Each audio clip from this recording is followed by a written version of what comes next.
Welcome, dear listener, to a place where the sea meets the sky, where memory and hope intertwine like the gentle waves upon the shore. Tonight, we journey to Shell Cottage, that small sanctuary perched upon the Cornish coast, where magic and healing flow as steadily as the tide. Let the rhythm of the ocean carry you into peaceful rest as we begin our story. Breathe deeply, settle into comfort, and allow yourself to drift with us to this place of refuge and renewal. The summer of 1999 arrived gently along the Cornish coastline, bringing with it the warmth of June sunshine and the promise of new beginnings. The war had ended just over a year ago, and the wizarding world was still finding its footing, still learning how to live in a peace that sometimes felt as fragile as sea glass scattered across the sand. But here, at Shell Cottage, where the cliff grass swayed in the salt-tinged breeze and seabirds called their ancient songs, peace seemed a little more permanent, a little more real. Ron Weasley stood at the small wooden gate that marked the entrance to his brother's property, one hand shading his eyes against the afternoon sun, the other holding a slightly battered travelling case that had seen better days. Beside him, Hermione shifted baby Rose in her arms, adjusting the light blanket that protected their daughter from the coastal wind. Rose was nearly 9 months old now, with wisps of brown hair that caught the sunlight and eyes that held that distinctive Weasley blue, bright and curious as she gazed out at this new landscape of sky and sea. "There it is," Ron said softly, and even though Hermione had been here before, even though they both had, under circumstances neither liked to dwell upon, there was something different about arriving now, in daylight, as invited guests rather than desperate refugees. The cottage looked almost exactly as it had during those dark days of early 1998, yet somehow entirely transformed. Perhaps it was the flower boxes beneath, the windows overflowing with bright blooms that Fleur had planted. Perhaps it was the small wind chime hanging near the door, catching the breeze with delicate musical notes. Or perhaps it was simply that they could arrive through the front gate, rather than apparating onto the doorstep in the dead of night. Half-starved and wholly afraid, Shell Cottage was not a large dwelling.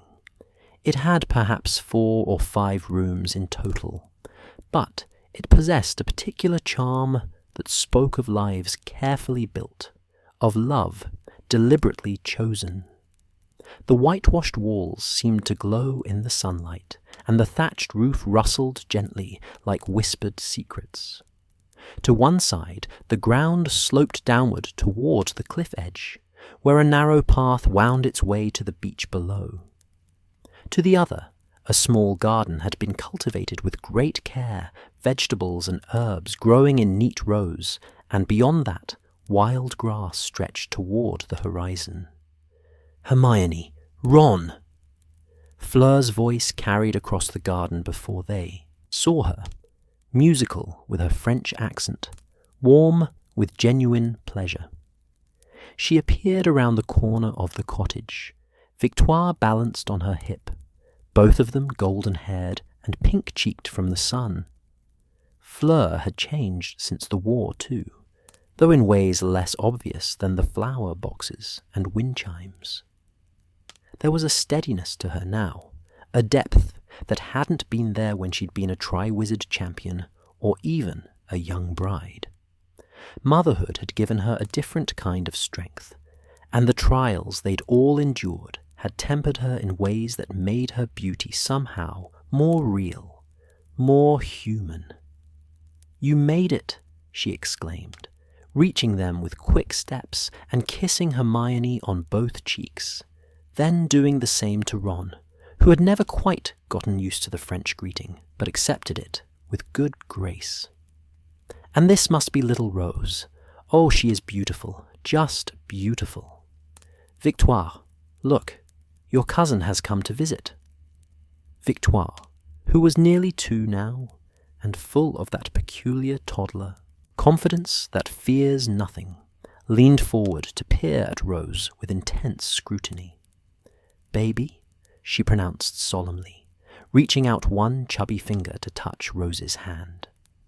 Rose, for her part, seemed fascinated by this older child, her eyes widening as she made a sound that might have been a laugh or might have been simple delight. Come inside," Fleur urged, ushering them toward the cottage. "Bill is down at the beach. He will be back soon. You must be tired from the journey, even if you did apparate most of the way. I have prepared the back bedroom for you. It has the best view of the sea, and it is quiet for Rose to sleep." They followed her into the cottage, and Hermione felt a complex wash of emotions as they crossed the threshold. This had been the place where they'd recovered from their escape from Malfoy Manor, where they'd grieved for Dobby, where they'd planned their next desperate moves in the hunt for Horcruxes. But it had also been the place where Bill and Fleur shown them unwavering kindness, had fed them, and sheltered them without question, had given them a space to simply breathe when breathing had seemed like almost too much to manage.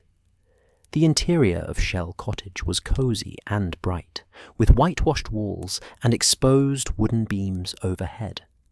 Sunlight streamed through the windows, catching on the simple furnishings that somehow managed to be both practical and lovely. There were touches of Fleur's heritage everywhere. A tapestry on one wall that looked distinctly French, a set of delicate teacups on a shelf, dried lavender hanging in bunches near the kitchen, mixed seamlessly with the more rustic English coastal aesthetic of the cottage itself. "It feels different," Ron said quietly, and Hermione knew exactly what he meant. The cottage held the same walls, the same layout, but the atmosphere had shifted from sanctuary in crisis to actual home. There were toys scattered in one corner where Victoire had been playing. There were books stacked on a small table, a half-finished letter on the desk, a basket of mending by the fireplace. All the small evidences of daily life being lived, not merely endured. "Oui, yes," Fleur said, understanding immediately despite Ron's vague words. "It is ours now, truly ours. Not just a safe house, but a home. Though," she paused, glancing out the window toward the garden, and something flickered across her face, too quick to fully read. "Though it holds memories still, some gentle, some not so much."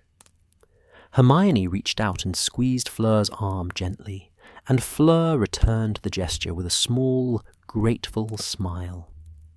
They had an understanding, the two of them, forged in those desperate days and strengthened by letters exchanged over the past year as they'd both navigated new motherhood.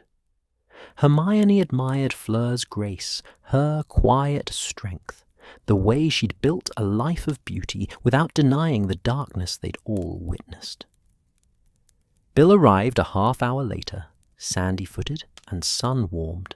From his walk along the beach, his long hair pulled back in a ponytail, and his scarred face breaking into a genuine smile at the sight of his youngest brother and sister-in-law.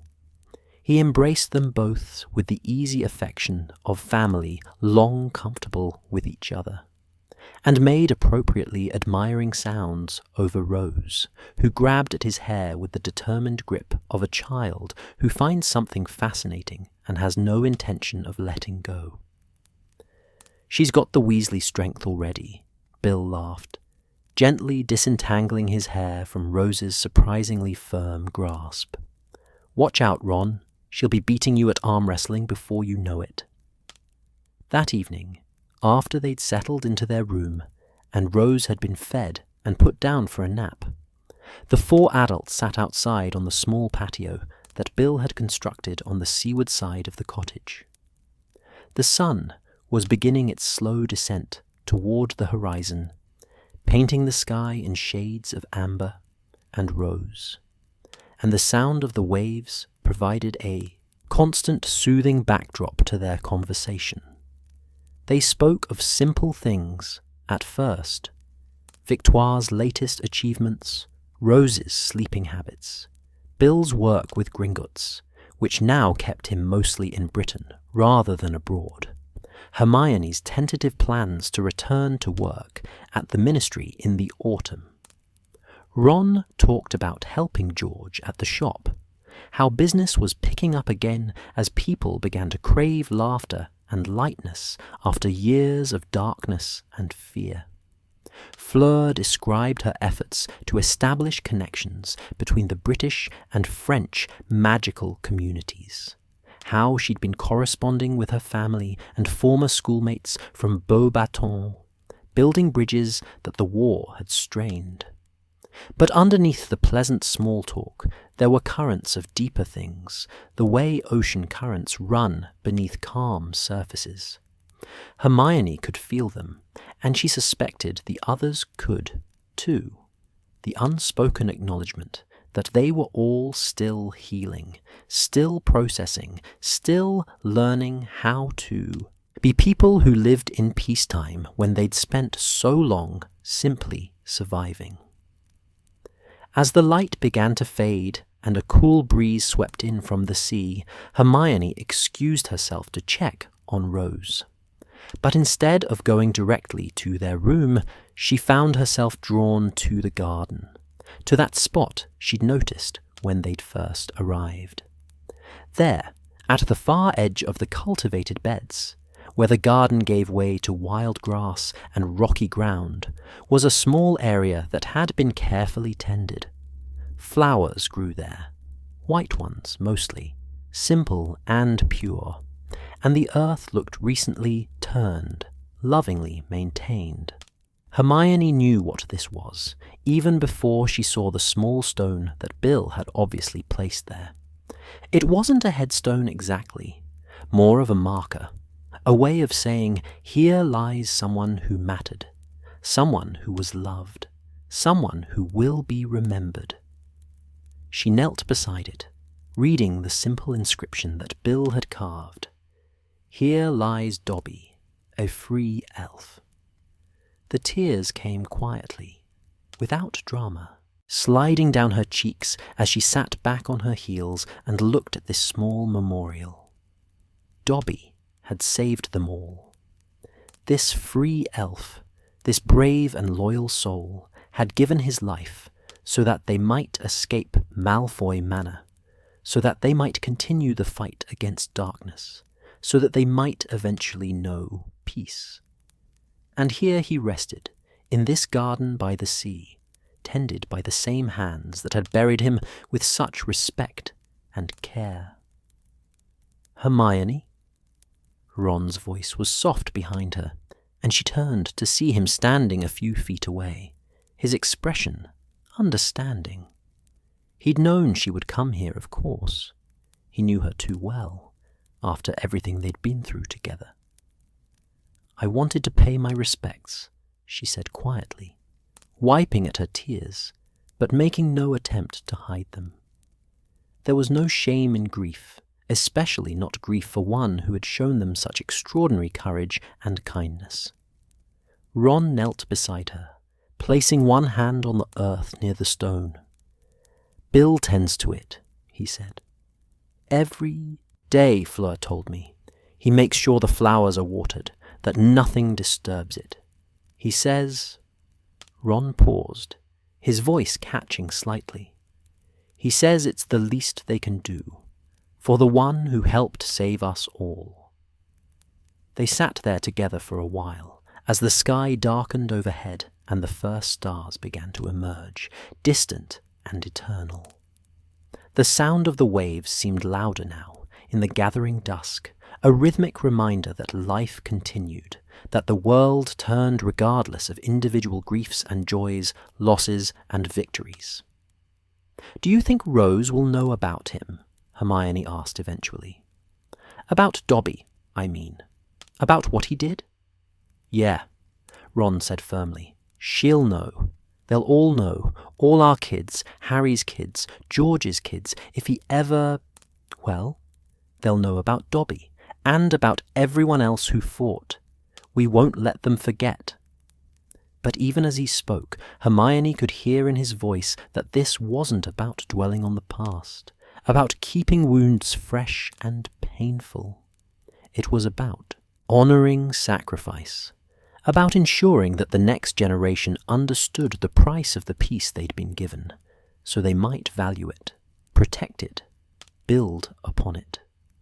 They stood eventually, brushing the grass from their knees, and made their way back toward the cottage. Through the windows they could see Fleur moving about the kitchen, preparing supper, and hear Victoire's bright laughter as she played with something that made a rattling sound. Bill was probably checking on Rose, making sure she was still sleeping peacefully in the unfamiliar room. As they reached the door, Ron paused, turning to look back at the darkening sea, at the vast expanse of water and sky that seemed to promise infinity, possibility, renewal. It's good to be here, he said simply. Really good. And Hermione, taking his hand and feeling the solid warmth of him beside her, the life they were building together, the daughter sleeping safe and sound inside, could only agree.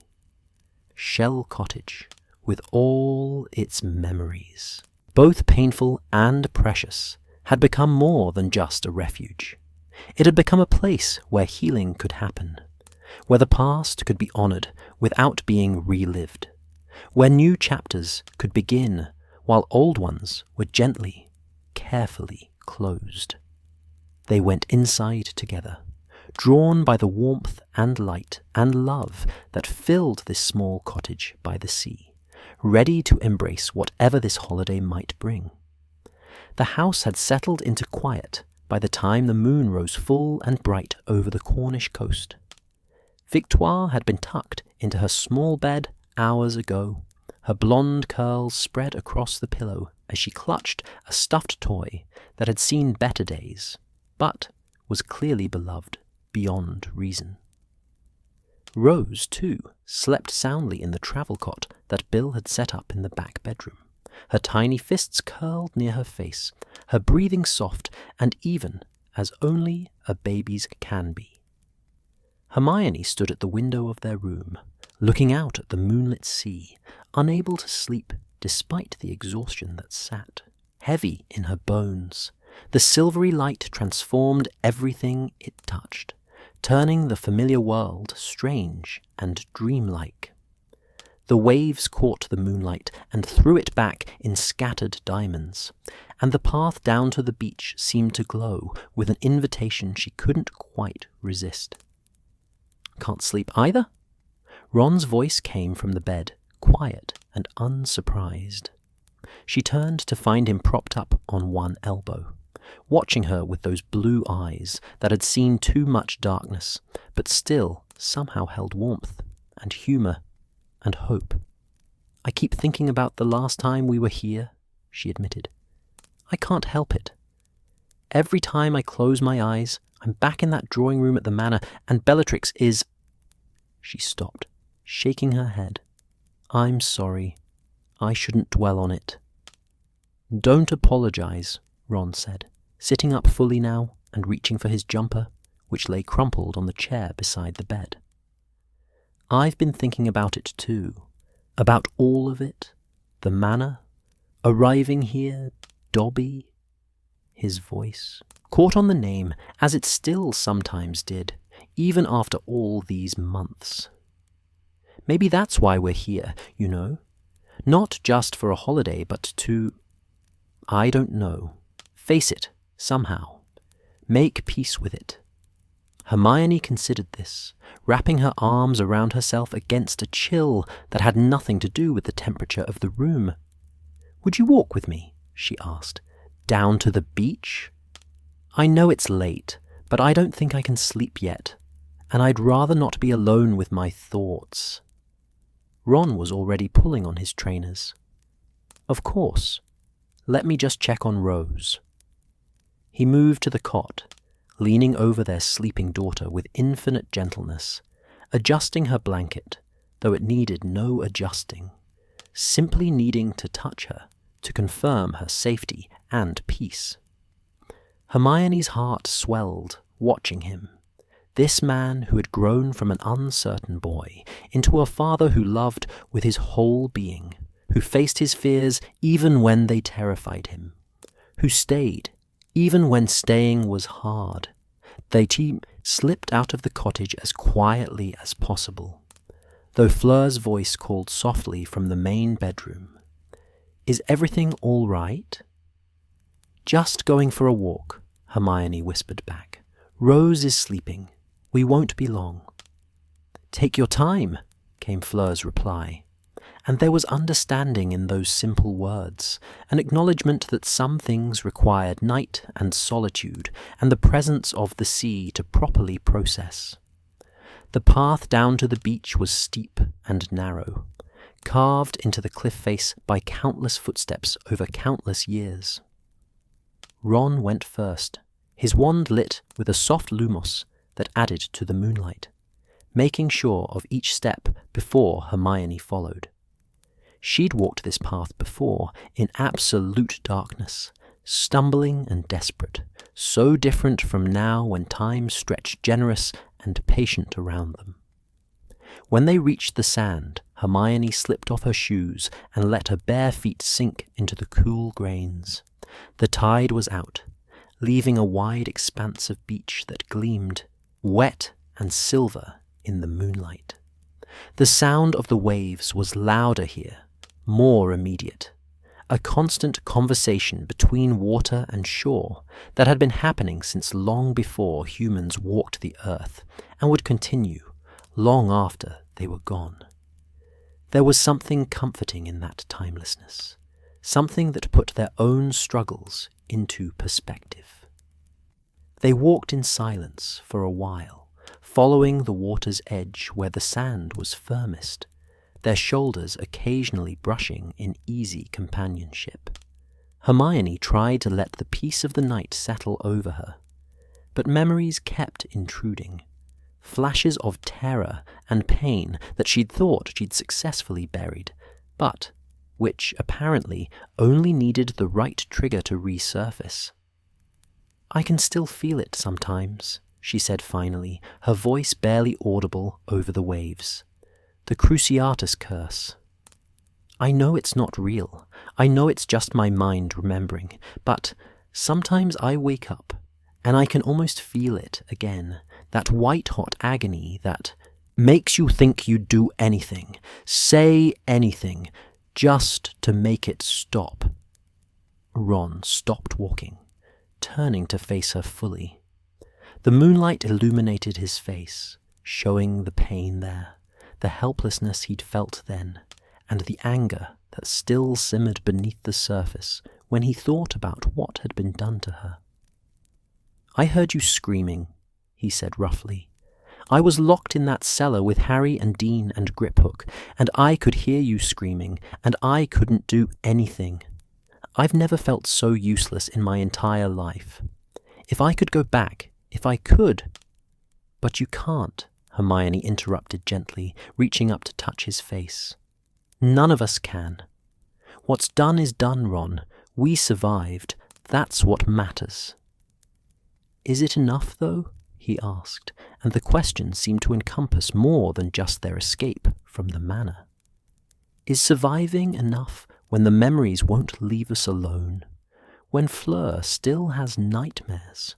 Bill told me she wakes up screaming sometimes, thinking she's back there, being held prisoner, when George can barely look at anything that reminds him of Fred without falling apart. When Harry—" He broke off, shaking his head. "We won, but the cost was so bloody high." Hermione took his hand, lacing their fingers together, and they began walking again, slower now, their steps matched and easy. "I think," she said carefully, "that surviving is the beginning, not the end. We survived so we could do this. Live, love, build families, make the world better than it was. The memories are hard, yes, but they're also proof. Proof that we endured. Proof that Bellatrix didn't break us, that Voldemort didn't win, that darkness didn't have the final word." They walked until they reached a section of beach where large rocks jutted from the sand, creating natural seats. Ron clambered up onto one, then reached down to help Hermione up beside him. From this vantage point, they could see the full sweep of the coastline, the cottage perched on its cliff like a small beacon of light, and the vast expanse of the sea stretching toward the horizon. "We stayed here for weeks," Ron said quietly. "After we escaped. I remember lying in that back bedroom, the same one we're in now, and feeling like I'd never be warm again, never feel safe again. Everything hurt. My shoulder where I'd splinched, my heart from losing Dobby, my head from trying to figure out what to do next. But Bill and Fleur took care of us," Hermione added. "Do you remember how Fleur would bring us meals? How she never made us feel like we were imposing even though we clearly were? How Bill sat with us and helped us plan our next moves, never judging us for the desperate situation we'd gotten ourselves into." "They gave us hope when we had none left," Ron agreed.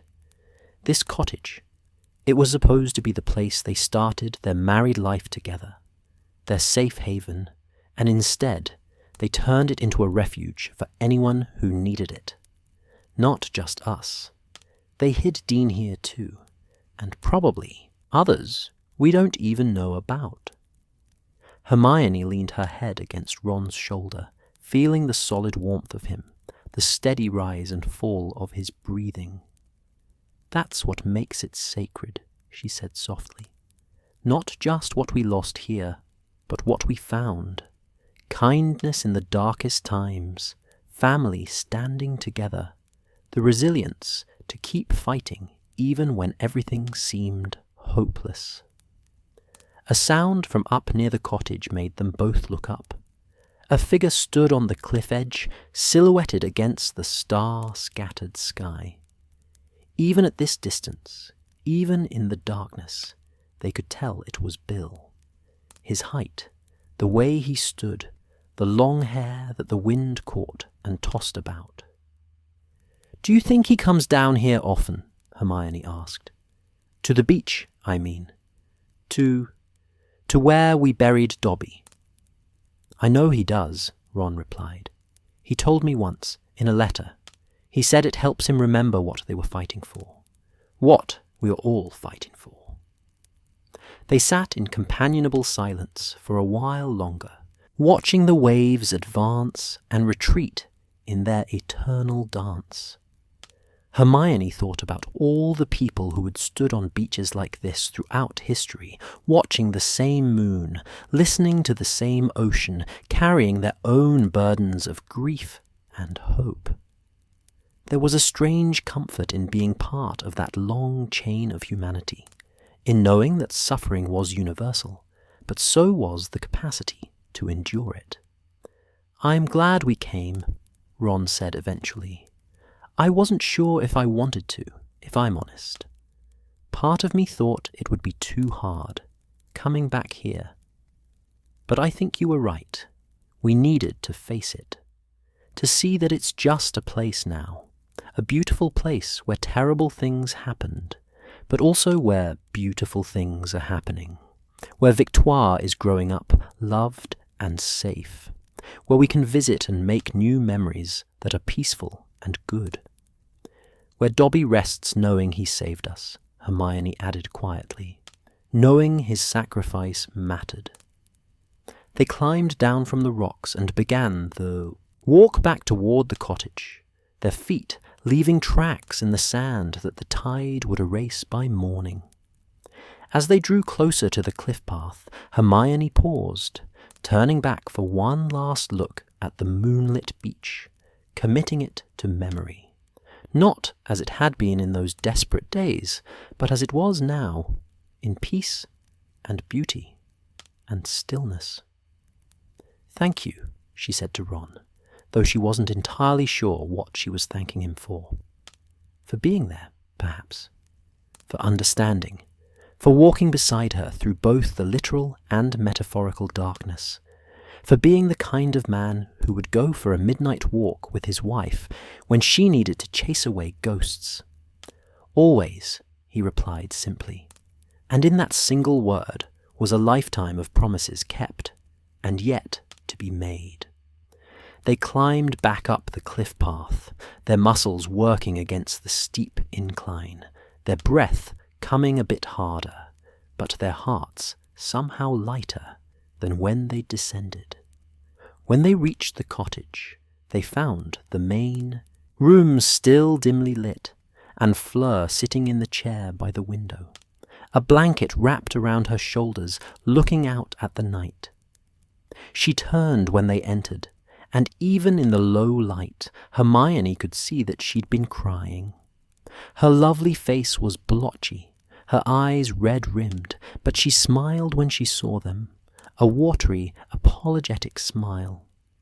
"I am sorry," she said softly, her accent more pronounced in her distress. "I did not mean to still be awake, to intrude on your privacy when you return."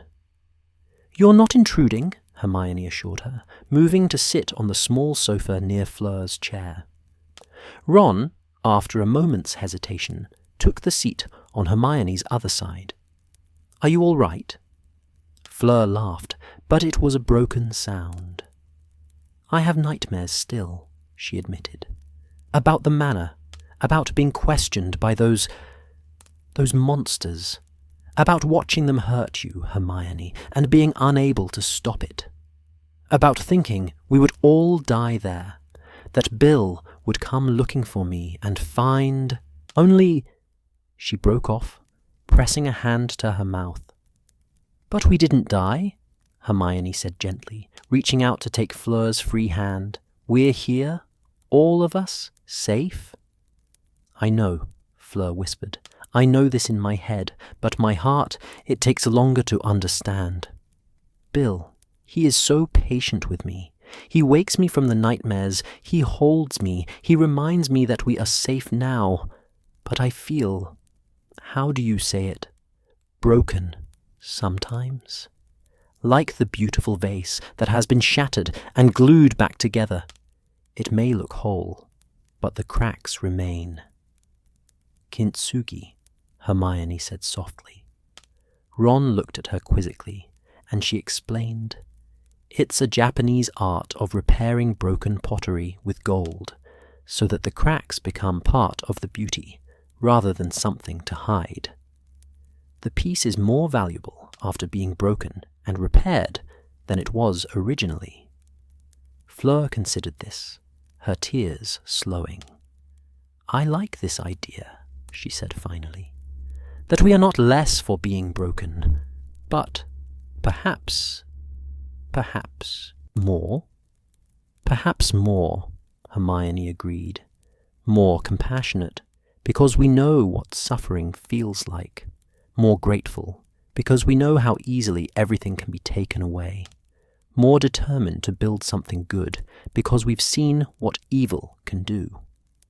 They talked for another hour, the three of them, sharing their fears and memories in the soft darkness of the cottage, while their loved ones slept peacefully nearby.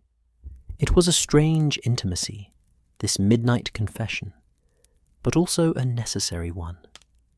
They had all survived the same war, had all been marked by it in different ways, and there was relief in acknowledging that to each other, in not pretending that everything was fine when the scars still ached. When at last they said their good nights and retreated to their respective rooms, Hermione felt lighter somehow, as if speaking the darkness aloud had diminished its power over her. She checked on Rose, who slept on undisturbed, blissfully unaware of the complicated legacies she'd been born into, and then slipped into bed beside Ron. "That was good," Ron murmured, already half asleep. "Talking with Fleur, admitting that we're all still struggling, makes it feel less lonely somehow." Hermione snuggled closer to him, fitting herself against his side in the way that had become second nature over the years. Through the window she could see the moon beginning its descent toward the horizon, and hear the eternal song of the sea below. Tomorrow would bring sunshine and children's laughter and the simple pleasures of a day at the beach. But tonight had been necessary too. The facing of shadows, the honouring of pain, the acknowledgement that healing was not a destination, but a journey, one they were all travelling together. December had transformed the Cornish coast into something stark and beautiful, all wind-whipped grasses and steel-grey seas that crashed against the rocks with dramatic force.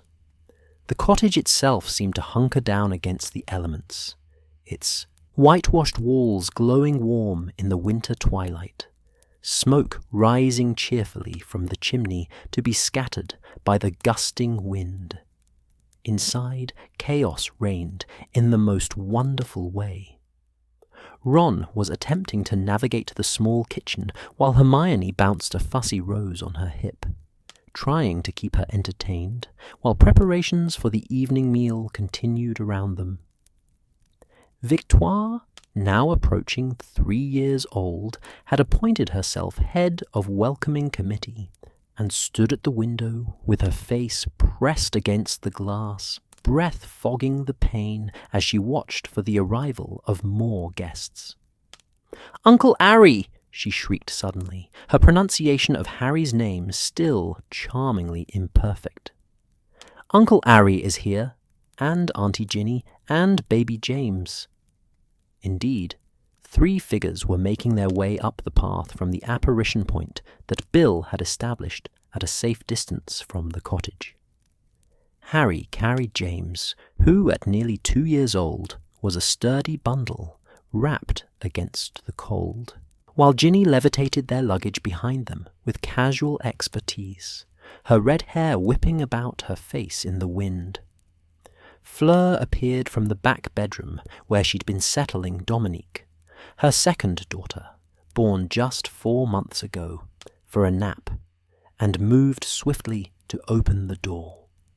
The winter wind rushed in along with the new arrivals, bringing with it the salt smell of the sea and the sharp cold that made everyone gasp. "Quickly, quickly, inside," Fleur urged, ushering them in and shutting the door firmly against the elements.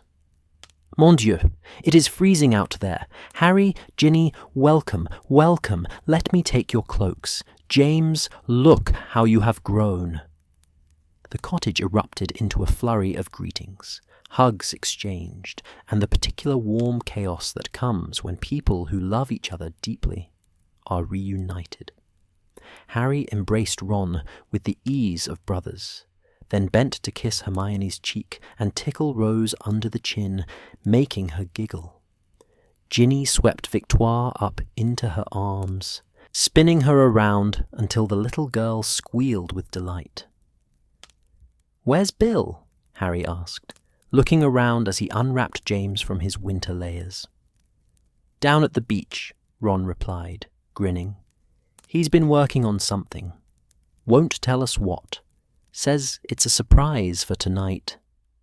"Mysterious," Ginny said with a smile, setting Victoire down and accepting a cup of tea from Fleur with grateful hands.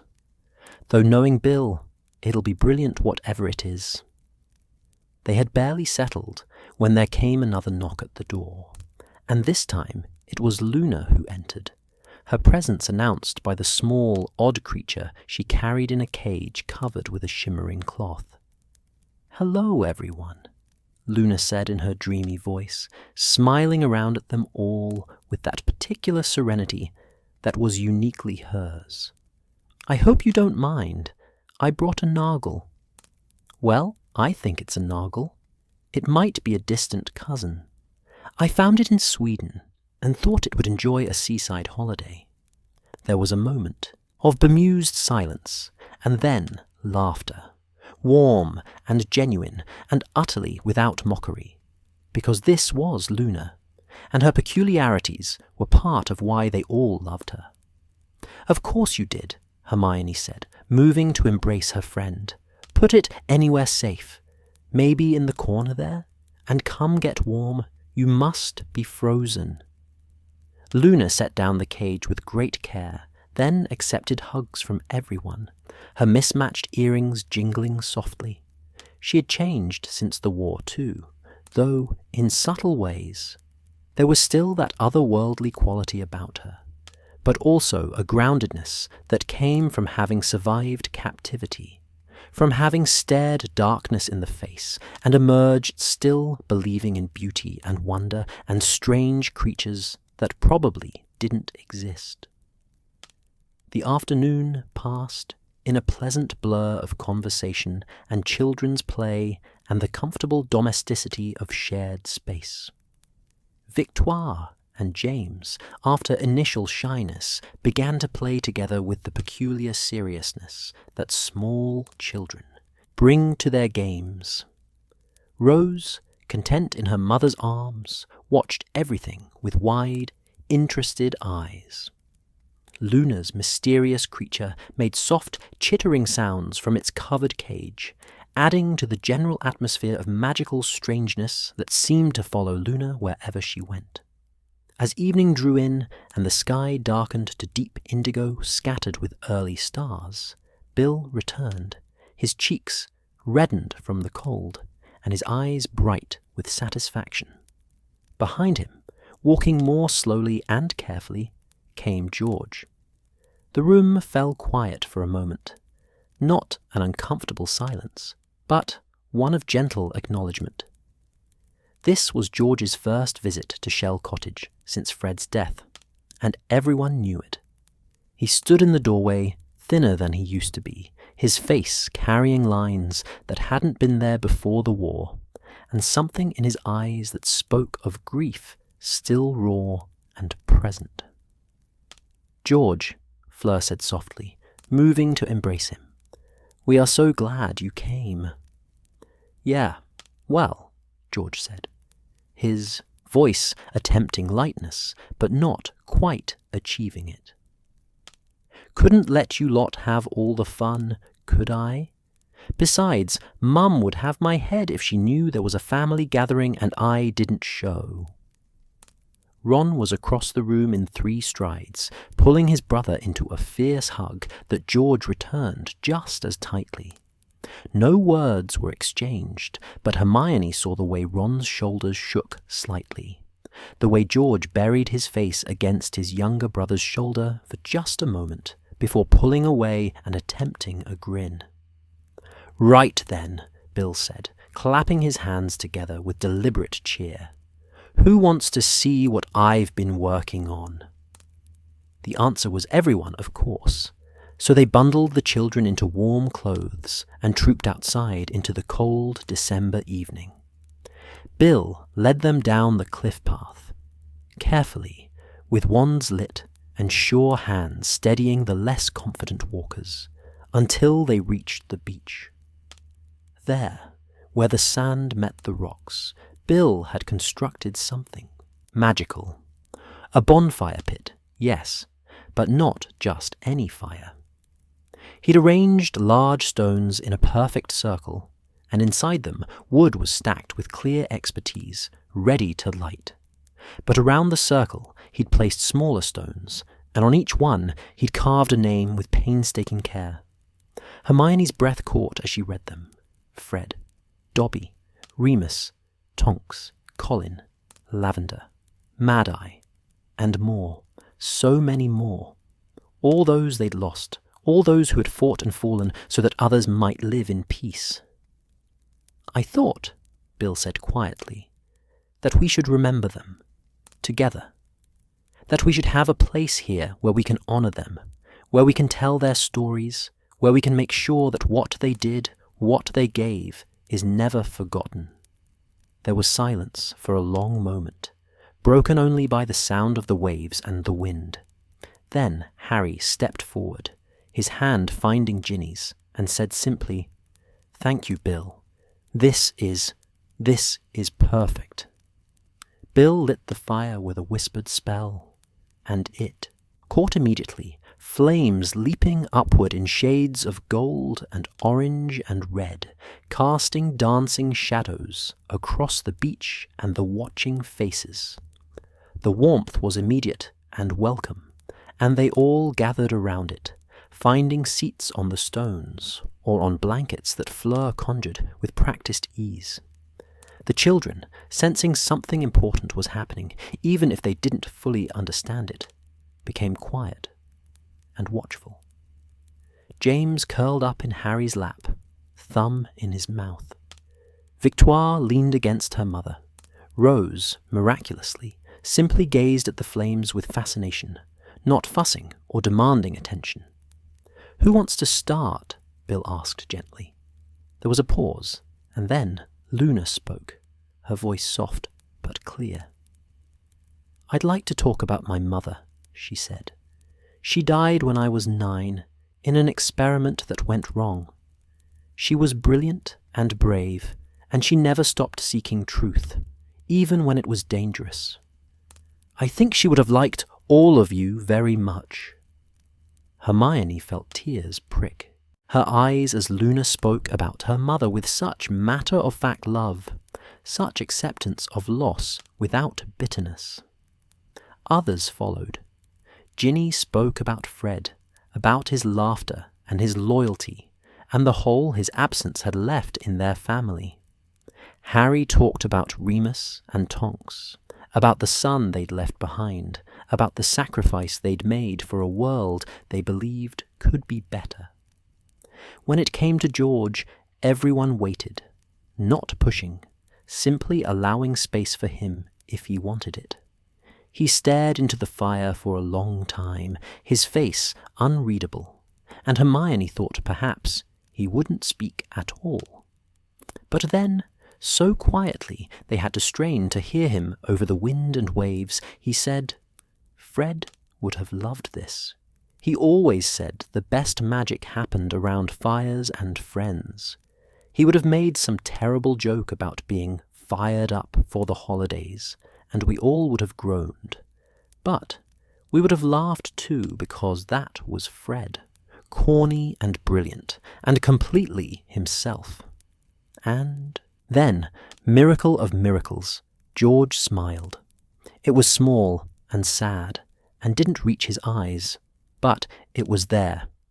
A smile in memory of his twin, his other half, his partner in all things. Ron spoke next, his arm around Hermione, his voice thick with emotion as he talked about Dobby. "He was the bravest person I ever knew," Ron said, "and he was free. That's what he wanted most in the world, and he died free, saving his friends. There's something, I don't know, something right about that, something that makes the grief a bit easier to bear."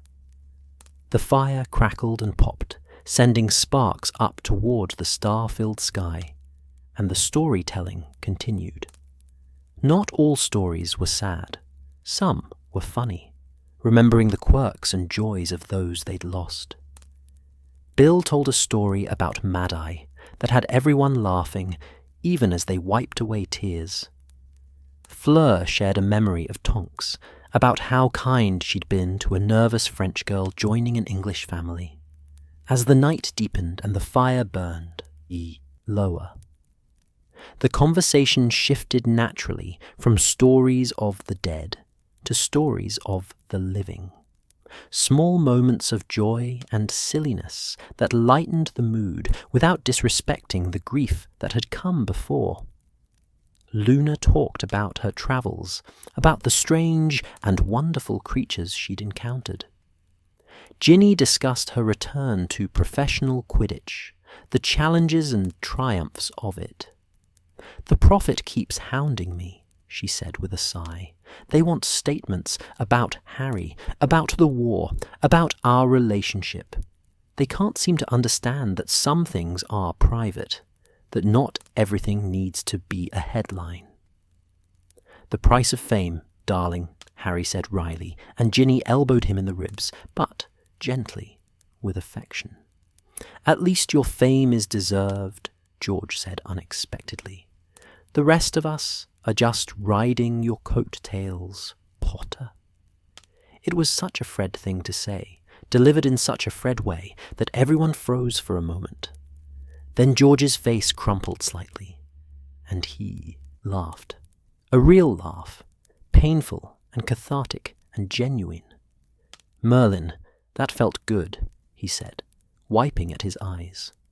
"I haven't been able to joke about anything, really. But Fred would hate that. He'd tell me I was being a miserable git and to snap out of it." "He'd be right too," Ron said quietly. "You are being a miserable git, but you're allowed to be, for as long as you need." George reached over and clasped Ron's shoulder, a gesture of gratitude and brotherhood that needed no words. The children had begun to doze, James fully asleep against Harry. Victoire's eyes drooping despite her best efforts to stay awake. Rose had succumbed some time ago, peaceful and warm in Hermione's arms. Even Luna's mysterious creature had fallen silent in its cage. Bill stood, stretching, and began to gently extinguish the fire with magic, leaving only embers glowing in the pit. "We should head back," he said. "Get these little ones properly to bed." They gathered themselves slowly, reluctant, to leave this sacred space they'd created, this circle of memory and love. But the cottage beckoned with its warmth and light, and so they made their way up the cliff path one more time, helping each other over the rough spots, their breath visible in the cold air. Back inside, the cottage seemed even more welcoming than before, if such a thing were possible. Fleur had left lamps burning, and the main room glowed with golden light. Children were taken to bedrooms and settled with whispered lullabies and gentle kisses. Adults returned to the main room, to tea and biscuits and the comfortable weariness that comes after emotional honesty.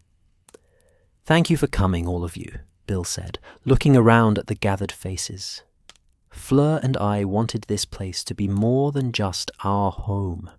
We wanted it to be a refuge, a gathering place for all of us, somewhere we could come and remember, yes, but also somewhere we could build new memories, happy ones." "You've succeeded," Harry said simply, and everyone nodded in agreement.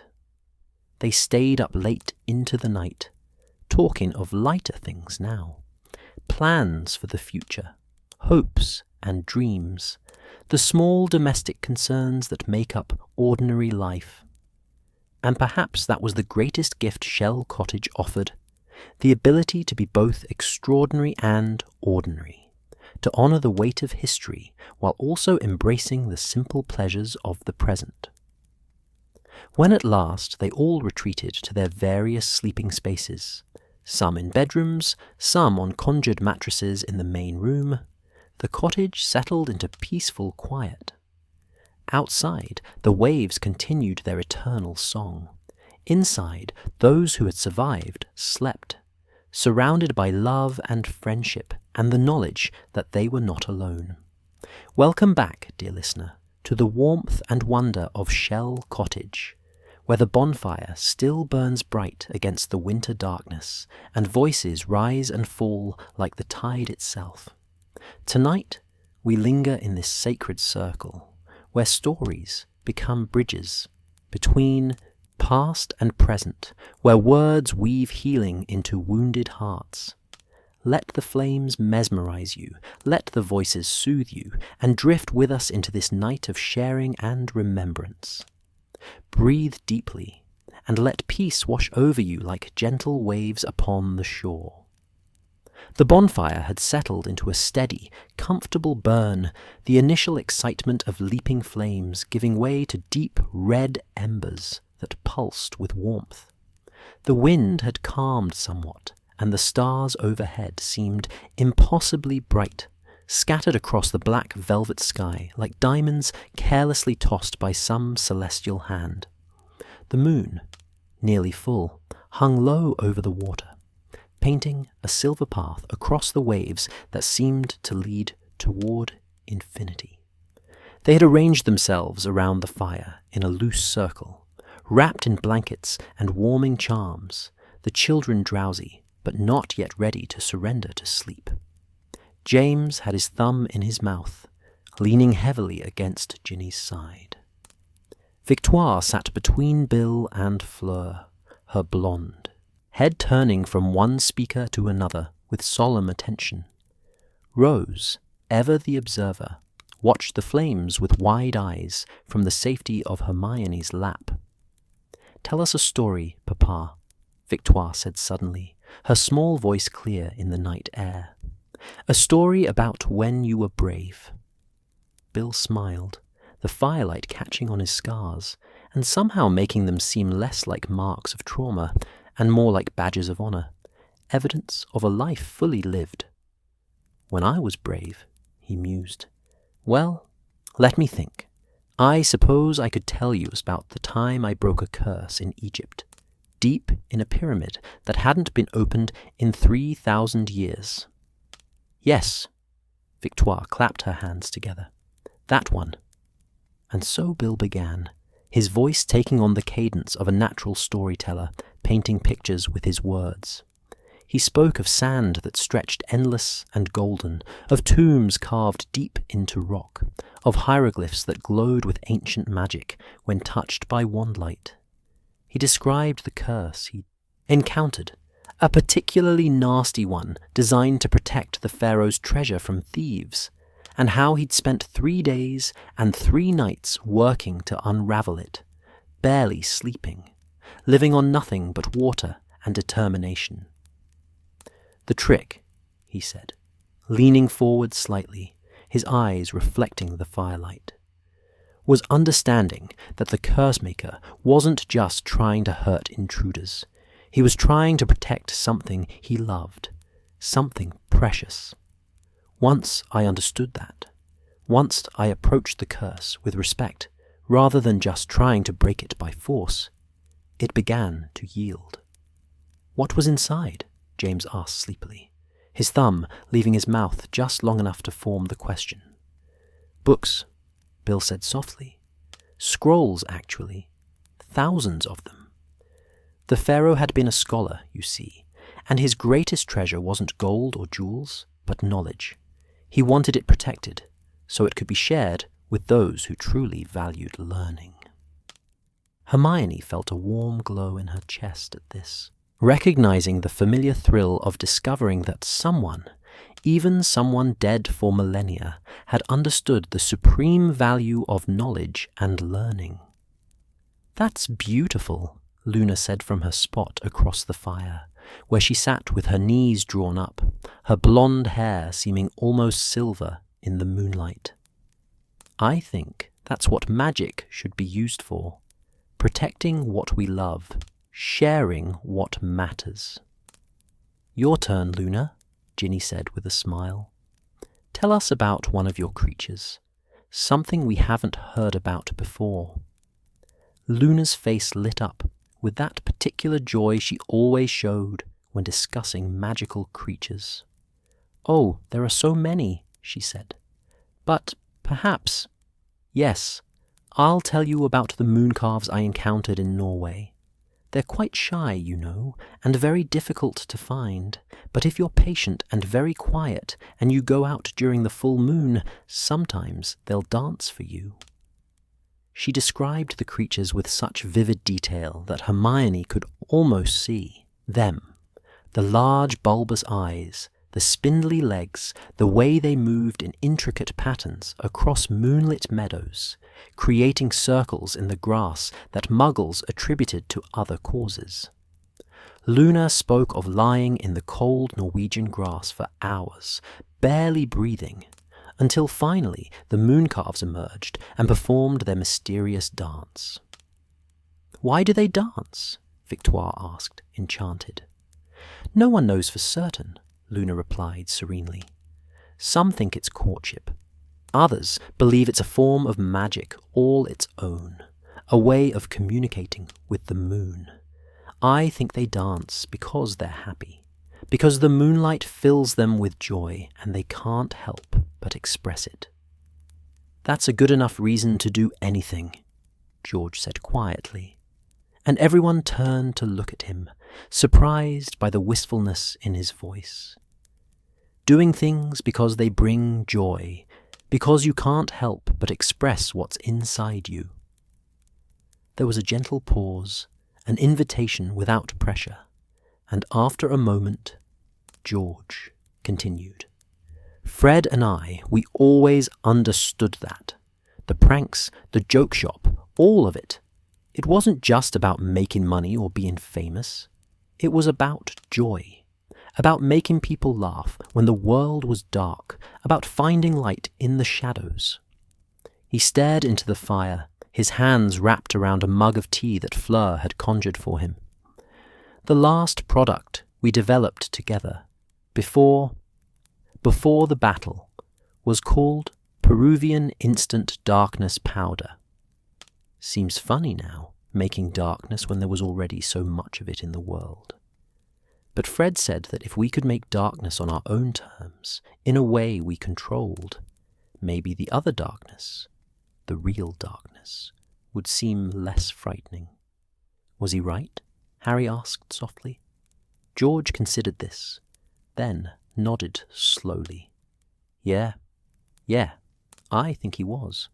The powder actually saved lives during the battle. People used it to escape, to hide, to create diversions. Something we made for laughs became something that mattered. Fred would have loved that irony. Ron had been quiet for a while, but now he spoke up, his voice thoughtful. Tell them about the Ford Anglia, George. About when you and Fred and the twins rescued Harry from the Dursleys. A genuine smile crossed George's face, the first truly unguarded one Hermione had seen from him all evening. Oh, that was brilliant, he said, and launched into the story with growing enthusiasm.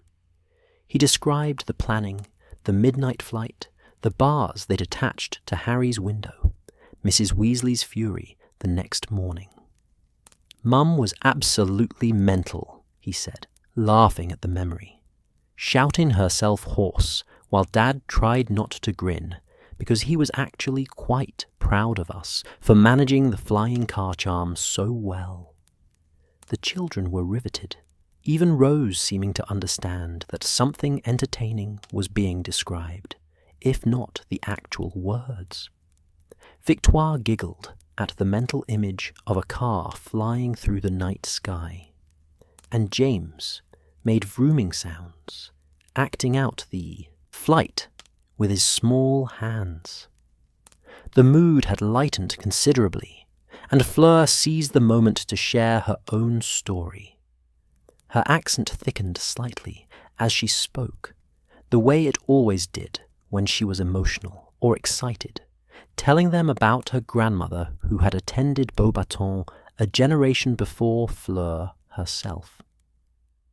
Grand-mère, she was formidable, Fleur said, her eyes sparkling. Half Vila like me, but she did not let anyone treat her as just a pretty face. She became the youngest charms professor Beauxbatons ever had, and she was known for being absolutely brilliant, but also absolutely terrifying if you did not take your studies seriously. She described her grandmother's teaching methods, the elaborate charms she would demonstrate, the way she commanded respect through competence and intelligence, rather than relying on Vila allure. She used to tell me, Fleur, beauty fades, but knowledge lasts forever. Make yourself valuable through your mind, not your face.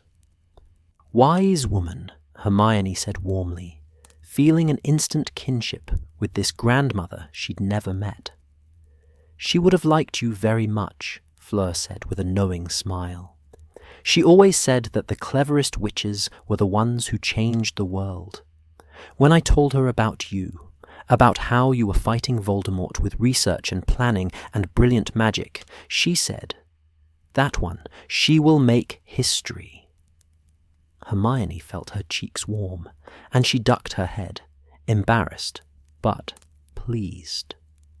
Bill picked up the thread, talking about his father's fascination with Muggle objects, about growing up in a household where the distinction between magical and non-magical was treated as arbitrary rather than hierarchical.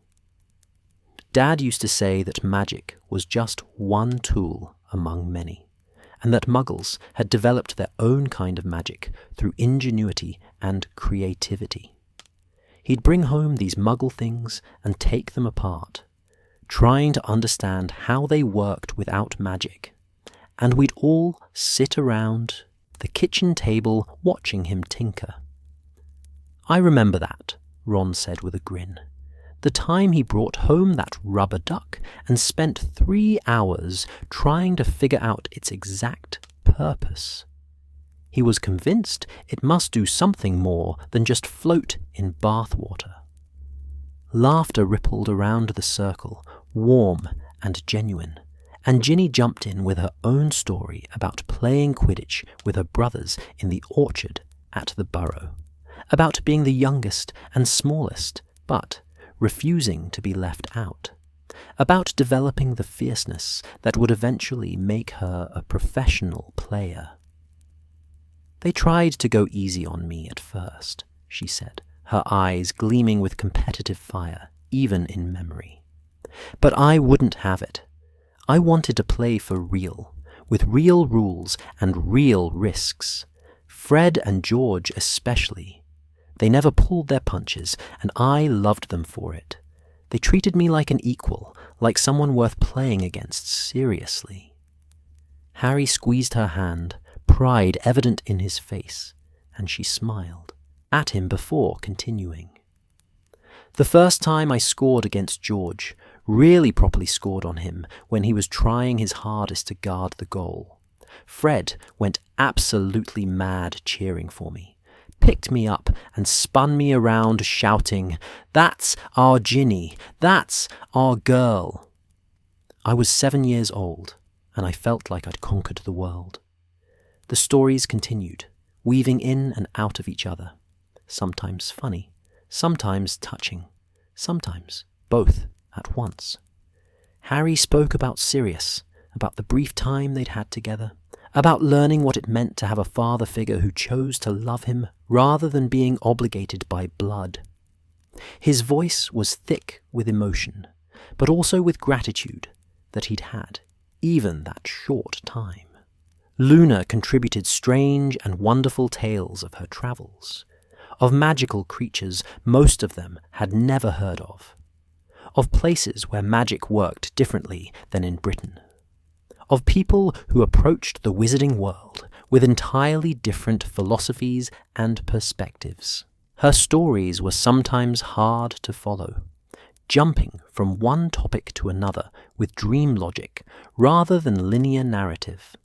But they were always fascinating, always revealing her unique way of seeing the world. Ron, when pressed, talked about his insecurities growing up in a large family, always feeling like he was living in someone else's shadow. Bill's brilliance, Charlie's adventurousness, Percy's ambition, the twins' humour. "And then I met Harry," he said, glancing at his best friend with affection, "and somehow ended up in even bigger shadows, the chosen one's best mate. But you know what? It taught me something important, that there's no shame in being the support, the loyal friend, the one who stands beside rather than in front. Someone has to be there, steady and true, while the hero does his thing." "You're a hero too, Ron," Hermione said firmly. "Don't you dare suggest otherwise." "Hear, hear," Harry added quietly. "I wouldn't have made it through any of it without you. Mate, Not the Horcruxes, not the battle, none of it. Ron looked embarrassed but pleased, and quickly deflected by asking Hermione to share a story. She thought for a moment, then began to speak about her parents, about growing up in the Muggle world, and then discovering magic, about the wonder and displacement of belonging to two worlds and fully fitting in neither. "My parents didn't understand magic," she said softly, "but they tried so hard. They asked questions. They read every book about the wizarding world they could find, which wasn't many. They supported me even when they must have been terrified of this strange new world I was entering. And her voice caught slightly, I had to modify their memories, send them to Australia to keep them safe. It was the hardest thing I've ever done, taking away their memories of me, making myself a stranger to the two people who loved me most in the world." Ron's arm tightened around her, and she leaned into his warmth, grateful his steady presence. "But you brought them back," Ginny said gently. "You found them, you restored their memories, you made it right." "I did," Hermione agreed. "But it's complicated. They remember now, but there's a gap, a space of time where I didn't exist for them. We're rebuilding our relationship, and it's good. It's better than I'd feared, but it's different. Changed." "Everything is changed," Bill said quietly, and there was such weight in those 3 words, such acknowledgement of all they'd lost and all they'd become. "The war changed all of us, left scars we can see and scars we can't. But we're here. We survived, and we have each other." The fire had burned lower now, the embers glowing deep red and orange, and the children had finally surrendered to sleep. James fully unconscious in Ginny's lap, Victoire leaning against her father's shoulder with her eyes closed, Rose peaceful and still in Hermione's arms. Even Luna's mysterious creature had fallen silent in its cage. But the adults weren't quite ready to end this night, this sacred sharing of stories and souls. They sat in comfortable silence for a while, listening to the waves, watching the stars wheel slowly overhead, feeling the presence of all those they'd spoken about, the living and the dead, gathered somehow in this circle of firelight and friendship. "We should do this every year," Harry said suddenly. "Come here to Shell Cottage, gather together, tell our stories, make it a tradition." "Yes," Fleur said immediately. "Yes, I would like that very much. This house, it has seen so much darkness, but also so much love. Let it be a place where we remember both, where we honor what was and celebrate what is." "To tradition, then," Bill said, raising his mug. "To gathering, to remembering, to the chosen family that holds us together through everything." They all raised their mugs, tea, cocoa, butterbeer, in silent salute, sealing this new tradition with intention and love. And as they finally began to gather themselves for the trek back to the cottage, carrying sleeping children and extinguishing the last of the fire, each of them felt lighter somehow, as if the sharing of stories had distributed the weight of memory among all of them, making individual burdens easier to bear. 5 summers had passed since that first visit, and Shell Cottage had become as familiar to the extended Weasley Potter Granger clan as their own homes. The cottage itself had expanded slightly. Bill had added a small extension to accommodate the growing number of visitors, and the garden had flourished under Fleur's devoted care, bursting with flowers and herbs and vegetables in glorious profusion. It was late July, and the beach was alive with the sound of children's laughter. Rose Granger Weasley, now 6 years old, stood at the water's edge with her younger brother Hugo, who at 4 was already showing signs of the Weasley adventurous spirit. Rose had inherited her mother's bushy brown hair, and her father's blue eyes, along with Hermione's careful intelligence and Ron's stubborn loyalty. She was explaining something to Hugo with great seriousness, gesturing at a tide pool with the authority of someone who had read extensively about marine ecosystems.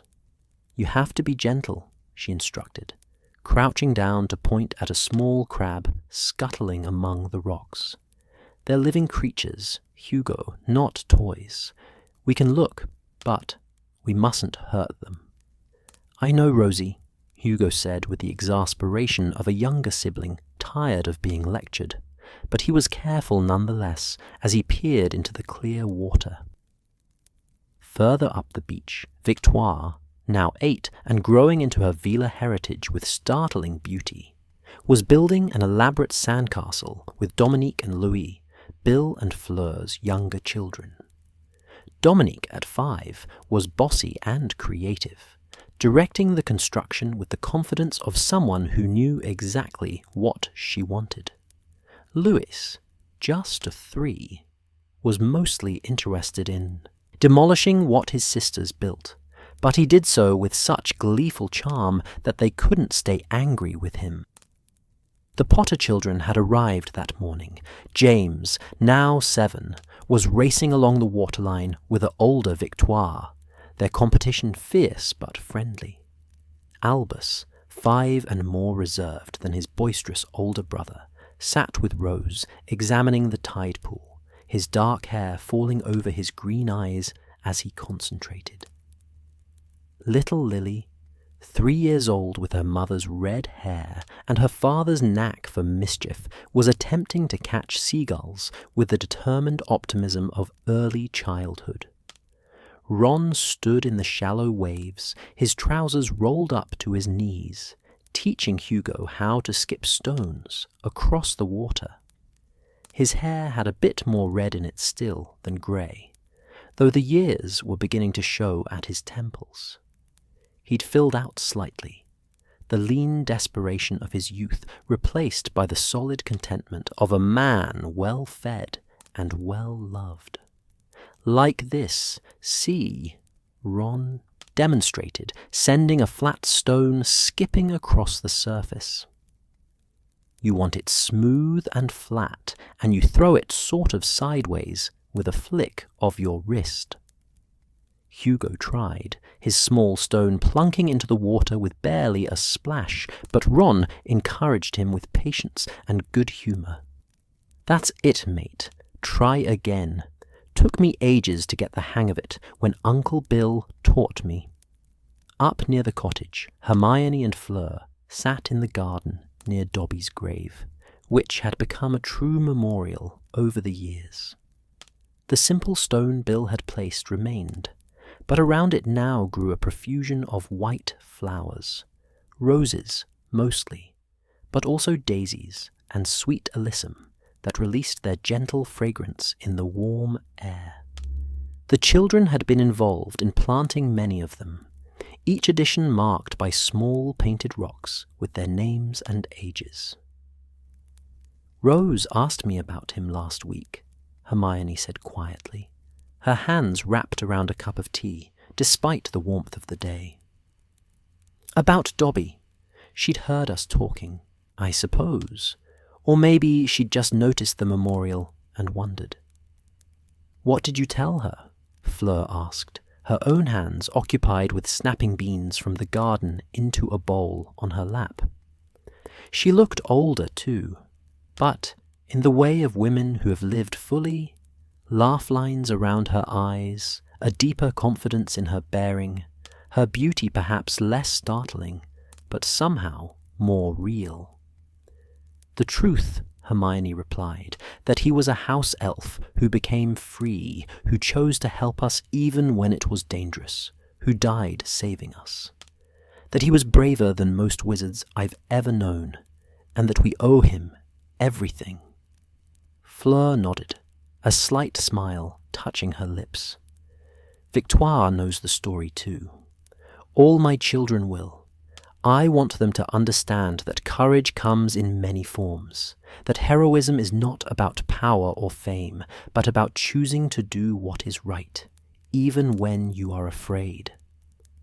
They sat in companionable silence for a moment, watching the children play on the beach below, their voices carrying up the warm breeze. Hermione studied Fleur's face, noticing the shadows under her eyes that spoke of a rough night. "Are you all right?" she asked gently. "You look tired."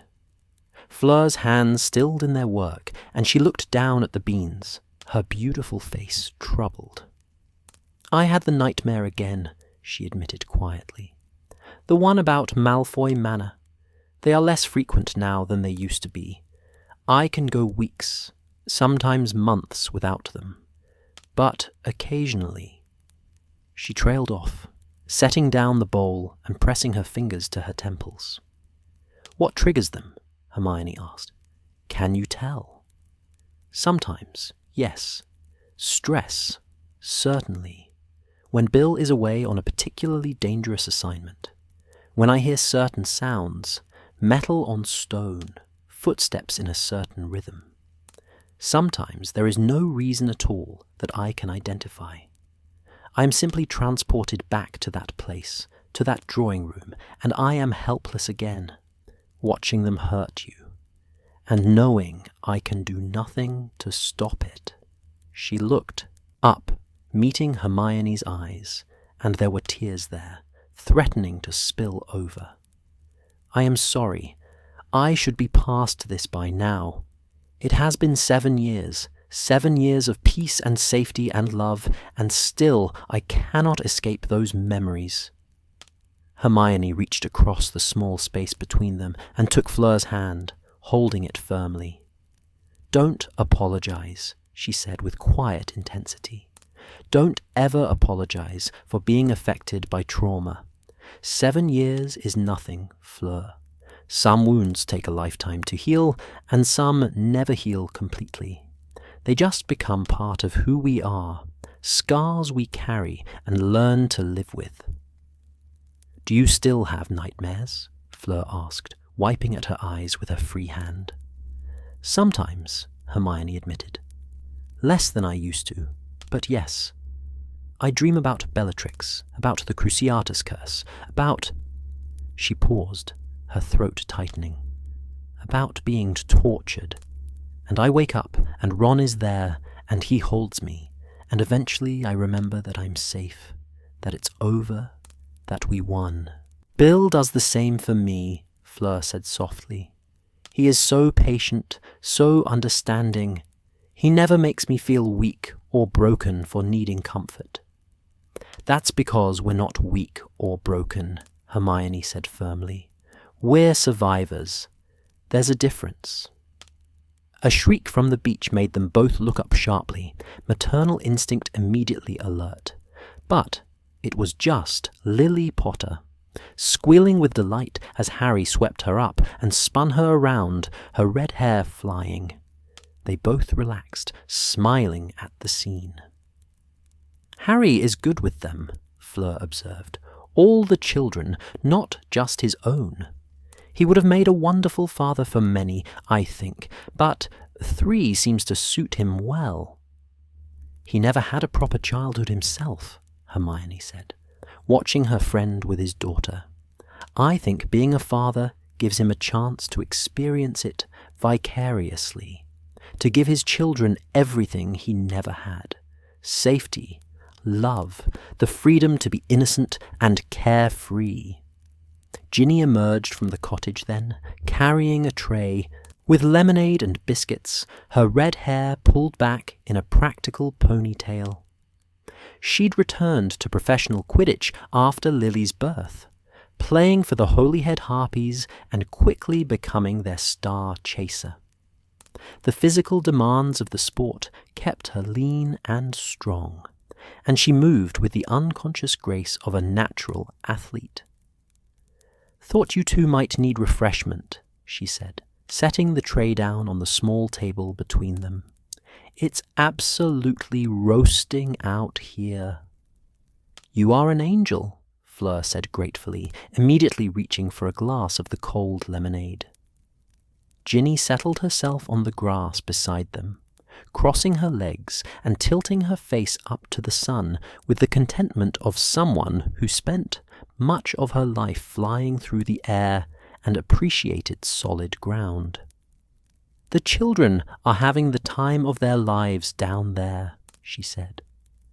"James is trying to teach Victoire some Quidditch moves, though I'm not sure flying lessons on a beach are the safest idea." "Bill has put protective charms up," Fleur assured her. "Nothing too restrictive, but enough to prevent serious injury if someone falls." They watched the children for a while. These women who had fought a war and survived, who had built lives and families from the ashes of trauma, who had learned to laugh again while never forgetting the cost of their peace. There was something profound in this moment, though none of them spoke it aloud. The simple fact that they were here, alive, watching the next generation play in the sunshine, was itself a victory. "The prophet is hounding me again," Ginny said eventually, her tone carefully neutral, but with an edge of frustration underneath. "They want an exclusive interview about life after the war, about being married to Harry Potter, about balancing motherhood and professional Quidditch. As if my entire identity revolves around being someone's wife or someone's mother." "What do they want to know about your Quidditch career?" Hermione asked, her tone suggesting she already knew the answer. "Barely anything," Ginny confirmed with a bitter laugh. "They're much more interested in what Harry thinks about my playing, whether he worries about me getting injured, how we manage the children when I'm traveling for matches. It's infuriating." "Tell them to bugger off," Fleur said bluntly, and both Hermione and Ginny looked at her in surprise. Fleur rarely cursed, and when she did, her French accent made it sound somehow more shocking. "Seriously, you owe them nothing. You are brilliant at Quidditch because you work hard and have talent, not because of who you married. If they cannot see that, they do not deserve your time." "I wish it were that simple," Ginny sighed. "But if I refuse to talk to them, they just make things up. At least if I give them something, I can control the narrative a bit." "Then give them something that matters," Hermione suggested. "Talk about young girls who want to play Quidditch professionally, about the importance of women's sports being taken seriously, about how motherhood doesn't end a woman's career or ambitions. Make them report on something substantial instead of gossip." Ginny's face brightened. "That's actually brilliant, Hermione. Use their interest in Harry to platform the things I actually care about." "Exactly," Hermione said with satisfaction. "Manipulate the manipulators." Down on the beach, Bill had emerged from the cottage and was making his way toward Ron and Hugo. The two brothers greeted each other with the easy affection of siblings who had grown comfortable in each other's presence over the years. Their relationship deepened by shared loss and shared joy. Bill said something that made Ron laugh, the sound carrying up to the garden, and Hugo abandoned his stone skipping to run toward the tide pools, where Rose and Albus were still conducting their careful investigations. "Uncle Bill," Hugo called, "come see what Rose found. She says it's a special kind of crab." Bill obligingly followed the small boy, crouching down beside the tide pool with interest, and soon all three children were chattering at him, pointing out various discoveries with the enthusiasm of young naturalists. Hermione felt a wash of contentment so strong it was almost overwhelming. This was what they'd fought for. Not just survival, not just victory over Voldemort, but this. Children playing safely on a beach, families gathering in love, the freedom to build ordinary, beautiful lives unmarred by fear and darkness. "I should check on Dominique," Fleur said, standing and brushing off her skirt.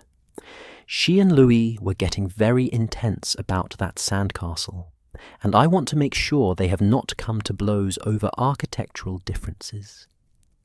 She headed down toward the beach, her light summer dress fluttering in the breeze, and Ginny and Hermione were left alone in the garden, surrounded by flowers and the lingering presence of the elf who had saved them all. "Do you ever think about what Dobby would make of all this?" Ginny asked quietly, looking at the memorial. "Of us being here, our children playing where he's buried, the life we've built?" "I think he'd be happy," Hermione said softly. "He died to give us freedom.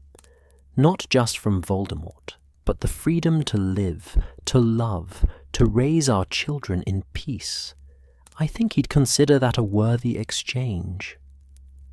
"Do you think they understand?" Ginny gestured toward the beach, toward the children. "Not just about Dobby, but about all of it. The war, what it cost, what we sacrificed." "Not yet," Hermione admitted. "Not fully. They're too young. But they will. We'll make sure they do. Not to burden them with our trauma, but to help them understand the value of what they have, to teach them to protect it, to stand against darkness if it ever returns." "When it returns," Ginny corrected grimly. "Darkness always returns, in one form or another. That's why we have to prepare them, teach them to be brave and kind, and willing to fight for what's right." "But not yet," Hermione said, watching Rose laugh as a small wave splashed over her feet. "Let them be children a while longer. Let them play and explore and believe the world is mostly good. There's time enough for harder lessons later." As if in agreement, the sound of children's laughter rose up from the beach, pure and joyful, untainted by knowledge of war or loss, or the darkness that lurked at the edges of even the brightest days.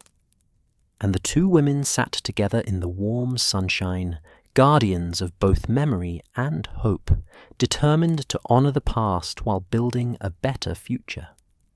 October had brought a different kind of beauty to the Cornish coast. The summer crowds had long since departed, leaving the beaches empty, save for seabirds and the occasional solitary walker. The sea had turned from brilliant blue to deep grey-green, and the wind carried a bite that promised winter was not far behind. The cottage garden, so lush in summer, had begun its gentle decline, though Fleur's careful tending meant it still held pockets of colour. Late blooming roses, hardy chrysanthemums, and the herbs that thrived in the cooling weather. Inside Shell Cottage, the atmosphere was warm and welcoming despite the chill outside. A fire crackled cheerfully in the hearth, and the scent of Fleur's cooking, a rich beef bourguignon that had been simmering all afternoon, filled the air with savoury promise. The cottage had become a repository of traditions over the years, small rituals that had developed organically and now felt as essential as breathing. Ron and Hermione had arrived the previous evening with Rose and Hugo, both children now old enough to help with preparations, rather than simply creating chaos. Rose, at 9, had become her mother's daughter in earnest, bookish, organised, and possessed of strong opinions about nearly everything. Hugo, at 7, was pure Weasley energy barely contained in a small body, all freckles and enthusiasm, and an unfortunate tendency toward minor catastrophes. The Potters would arrive tomorrow, but tonight belonged to a smaller, more intimate gathering. Bill and Fleur, Ron and Hermione, their children, and, as had become customary for October visits, Luna Lovegood, who arrived just as dusk was settling over the coastline. "Hello, everyone," Luna said dreamily as Fleur opened the door to admit her.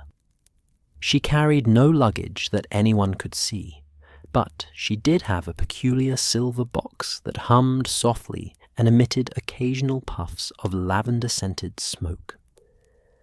"I brought moon-viewing crystals for tonight.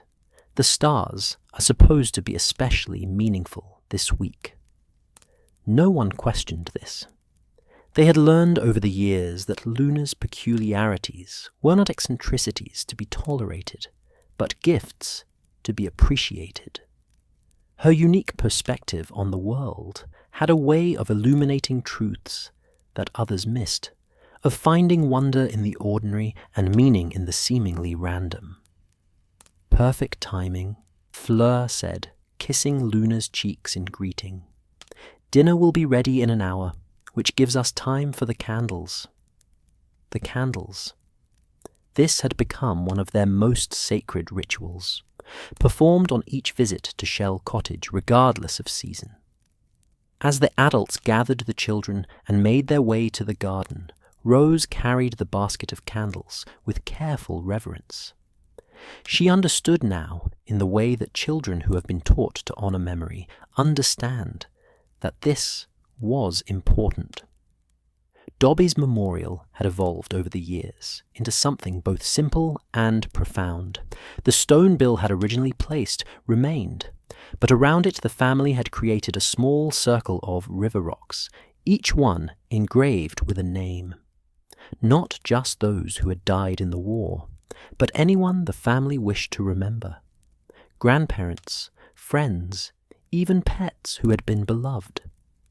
It had become a place of collective memory, a physical manifestation of the principle that no one who was loved was ever truly gone. They gathered around the memorial as the last light faded from the sky. Bill lit the first candle, for Fred, as he always did, and placed it carefully on the stone bearing his brother's name. The small flame flickered in the evening breeze, but held steady, a point of light in the gathering darkness. "For Fred," Bill said quietly, his voice carrying the weight of 7 years of grief that had softened but never disappeared.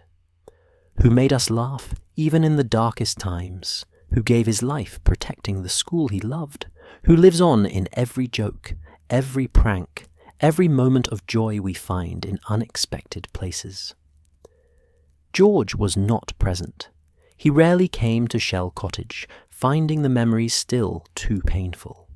But his absence was noted and respected. Bill had once explained to the children that Uncle George honored Fred in his own way, through the joke shop they had built together, through continuing to create laughter and wonder, even though it hurt to do so alone. Fleur lit the next candle, for Dobby. "Poor Dobby," she said softly, her accent caressing the words. "Who was braver than any wizard I have known, who chose freedom and friendship over safety, who saved us all and rests here in peace. We will never forget you, mon petit ami courageux." Rose stepped forward then, carrying a candle with both hands, her young face serious in the dimming light. "For Grandpa Weasley," she said, placing her candle on Arthur's stone. He had passed 2 years ago, peacefully in his sleep, but the loss still felt fresh. "Who loved Muggle things and taught me that curiosity is never silly, and that understanding is always better than fear." Hugo followed, his candle wavering slightly in his less steady grip. "For Grandma Weasley," he said, and Hermione felt her throat tighten. Molly had died just 6 months ago, her heart simply giving out after a lifetime of loving too fiercely, worrying too deeply, giving too much. Who made the best food and gave the best hugs and loved everybody so much? Ron had to turn away for a moment, his shoulders shaking, and Hermione placed a gentle hand on his back while blinking back her own tears. The children continued. Victoire lit a candle for her great-aunt Muriel, who had been impossibly old and impossibly crotchety, but had left Victoire her collection of goblin-made jewellery with specific instructions that she was to wear it and enjoy it, not lock it away. Dominique and Louis lit candles together for their great-grandmother, Apolline, Fleur's mother, who had passed the previous winter. Luna lit a candle for her father, Xenophilius, who had died 3 years ago, still believing in crumple-horned Snorkax and publishing the Quibbler with its wonderfully bizarre stories. "He taught me to see magic everywhere," Luna said serenely, "and to never stop believing in impossible things." Hermione lit candles for Remus and Tonks, for Mad-Eye Moody, for Lavender Brown, who she had never been close to, but who had fought bravely nonetheless. Ron added candles for Colin Creevey, for Charity Burbage, for all the people whose names might be forgotten by history, but who mattered, who had been loved, who deserved to be remembered. When all the candles were lit, the memorial glowed with warm light, dozens of small flames creating a constellation of remembrance in the darkening garden. They stood in silence for a long moment, each lost in their own memories, their own grief and gratitude intertwined. "Thank you," Fleur said finally, her voice thick with emotion. "Thank you all for helping us remember, for making this place sacred, not with grand monuments, but with love and presence and these small lights that say, 'You mattered, you are not forgotten.'" They filed back into the cottage slowly, leaving the candles to burn themselves out naturally, their light visible from the windows as they took their seats for dinner. The meal was warm and rich, the conversation flowing easily between French and English, as it always did in Fleur's home. The children, sensing that the adults needed lightness after the weight of the memorial service, chatted animatedly about school and friends and the small dramas that consumed their young lives. After dinner, after the dishes had been cleared and the children had changed into pajamas, came another ritual, story time with Fleur. This had begun years ago, when Victoire was still a baby, but it had evolved into something the children looked forward to with eager anticipation. Fleur settled herself in the large armchair by the fire, and the children arranged themselves around her, some on cushions on the floor, some leaning against their parents, all of them ready to listen. She held a worn book in her hands, its cover decorated with illustrations of magical creatures that moved and shifted in the firelight. "Tonight," Fleur announced, "I will tell you the story of La Belle et la Bête, but the version my grand-mère told me, which is a little different from the one you may have heard." She began to speak in French, her voice taking on the musical cadence of a practiced storyteller, and even those children whose French was imperfect, Hugo especially, who struggled with languages, sat transfixed. There was magic in Fleur's storytelling that transcended mere words, a quality that painted pictures in the mind and made even familiar tales feel new and wondrous. As she spoke, she occasionally translated key phrases, ensuring everyone could follow, but mostly she let the language wash over them like music. The story unfolded, not the sanitized Disney version, but something older and stranger and more true. A beast who wasn't simply waiting to be saved by love, but who had to choose to be vulnerable, to risk rejection, to believe he was worthy of being loved despite his monstrous appearance. A beauty who was not passive and patient, but curious and brave and willing to see beyond surfaces to the truth beneath. "The moral," Fleur said as she reached the end, "is not that love transforms us into something beautiful, but that love helps us see the beauty that was always there, hidden beneath fear and pain and the scars we carry." Rose leaned against Hermione's side, her eyes heavy, but her mind clearly working. "Like Kintsugi," she said sleepily, remembering the Japanese art of repairing broken pottery with gold that Hermione had told her about. "The cracks become part of the beauty." "Exactly like that, ma chérie," Fleur said warmly. "You are very wise for 9 years old." Hermione felt a surge of pride and pressed a kiss to the top of Rose's head. Beside them, Hugo had already fallen asleep against Ron's shoulder, his mouth slightly open, completely at peace. The evening moved toward its close with another ritual, Luna's star-gazing lesson. They bundled the children who were still awake into warm coats and blankets and made their way outside despite the cold, because Luna had promised that tonight's sky would be special. And Luna was rarely wrong about such things.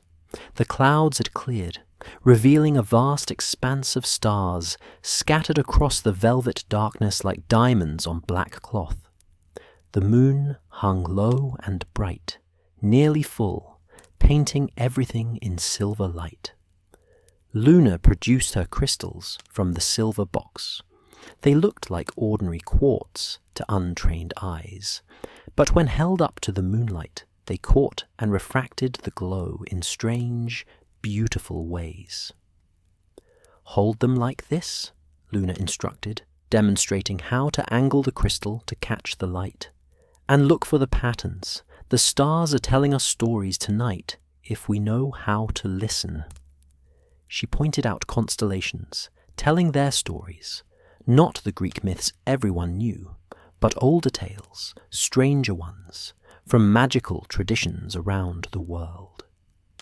The children listened with varying degrees of attention. Victoire was fascinated, asking questions and trying to spot the patterns Luna described, while Louis mostly wanted to wave his crystal around and watch the light dance.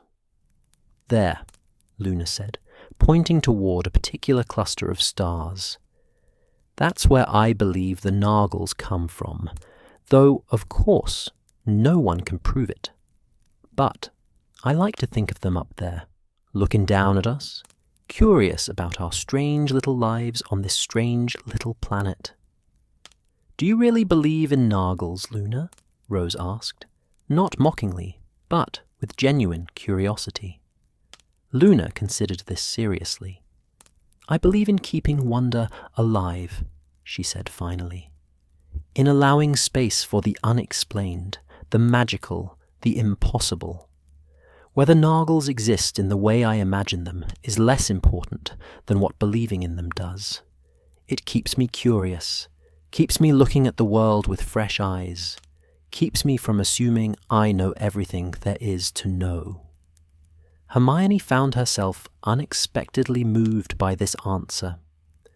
Luna had a gift for profound simplicity, for expressing deep truths in ways that sounded whimsical, but carried real wisdom. They stood under the stars for nearly an hour, until the cold became too much even for the magic warming charms could combat, and the children began to shiver despite their coats. Back inside, there was hot chocolate and a final settling by the fire before bed. The adults tucked children into various bedrooms, Rose and Victoire sharing one room, Hugo and Louis in another, Dominique in her own small space. When the children were finally asleep, the adults returned to the fire, wrapping themselves in blankets and nursing glasses of fire whiskey that Bill produced from a cabinet. The flames had burned down to glowing embers, providing warmth without the bright light that might disturb sleeping children. "I'm glad we do this," Ron said quietly, breaking the comfortable silence. "All of it. The candles, the stories, the stargazing. It makes the loss feel, I don't know, not smaller, but more bearable somehow. Like we're doing something with our grief instead of just carrying it." "Ritual is powerful," Luna agreed. "It transforms private pain into shared experience, individual memory into collective history. When we light candles together, we're saying, you're not alone in this. We remember too. We hold this with you." "And the children," Fleur added softly. "They learn that grief is not shameful, that remembering is not morbid, that we can honor the dead while still celebrating life. This is a gift we give them, teaching them how to hold joy and sorrow together." Hermione thought about Rose and Hugo, about how naturally they had participated in the memorial service, how they understood at their young ages that death was part of life, that love persisted beyond loss. "They're going to be okay," she said, though she wasn't entirely sure if she was reassuring the others or herself. "Despite everything we've been through, everything the world has put us through, we're raising children who are brave and kind and capable of holding complexity." "They are better than we were at their age," Bill observed. "More emotionally aware, less afraid to express feelings, more comfortable with vulnerability. That's because of what you've taught them, what all of us have modeled." The conversation drifted through topics both weighty and light, touching on memories and hopes, sorrows and dreams. Outside, the wind picked up, rattling the windows and making the fire flicker. But inside Shell Cottage, warmth and love and the comfort of chosen family created a sanctuary against the darkness. 15 years had passed since that first post-war summer visit, and Shell Cottage had become something more than just Bill and Fleur's home. It had transformed into a living monument to survival, healing, and the enduring power of chosen family. The cottage itself showed the gentle wear of years well lived, its whitewashed walls weathered but sturdy, its garden mature and abundant, every corner holding layers of memory like sediment deposited by the tide. It was late August, that golden time when summer begins its slow surrender to autumn, and 3 generations gathered at the cottage for what had become an annual pilgrimage. The tradition that Harry had suggested years ago around a bonfire had taken root and flourished, growing into something sacred and essential. Rose Granger Weasley stood at the garden gate, no longer a child, but a young woman of 15, poised on the threshold of her OWL year at Hogwarts. She had grown into her features, her mother's intelligence evident in her thoughtful brown eyes, her father's warmth in the curve of her smile. She wore her bushy hair pulled back in a practical braid, and her hands, ink-stained from constant note-taking, rested on the weathered wood of the gate as she surveyed the familiar landscape with the complicated emotions of someone revisiting a beloved place with more mature understanding. "Are you coming in, or are you going to stand there all day philosophizing?" Hugo called from inside the garden.